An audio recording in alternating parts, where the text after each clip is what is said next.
काय सांगणार रवींद्र तारूला जे आहे ते अटक करण्यात आली, कुठून अटक करण्यात आली तर आणि काय पुढचा तपास असणार?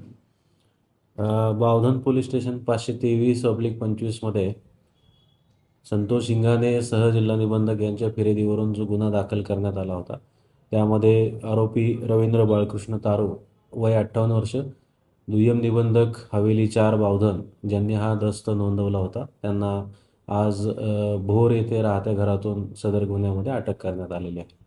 शीतल तेजवाडे पुणे पोलिसांच्या ताब्यात आहे. तिचा ताबा जो आहे आता आपण कधीपर्यंत या पुण्यामध्ये गेला? शीतल तेजवानी या आरोपीबाबत पुणे अ, अ, आयुक्तालयात दाखल गुन्ह्यामध्ये त्या PCR मध्ये आहेत. आम्ही आमच्या न्यायालयाकडून प्रोडक्शन ट्रान्सफर वॉरंट हे संबंधित न्यायालयात सबमिट केलेलं आहे. तेथील PCR संपताच त्यांना आम्ही वर्ग करून घेणार आहोत. रवींद्र तारोचा जो आहे तो यामध्ये काय नक्की रोल जो आहे तो पुण्यामध्ये आहे त्या अनुषंगाने काय तपास झालेला आहे?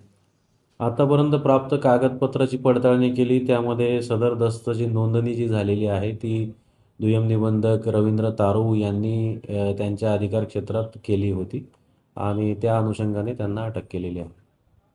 आहे का कोणाला?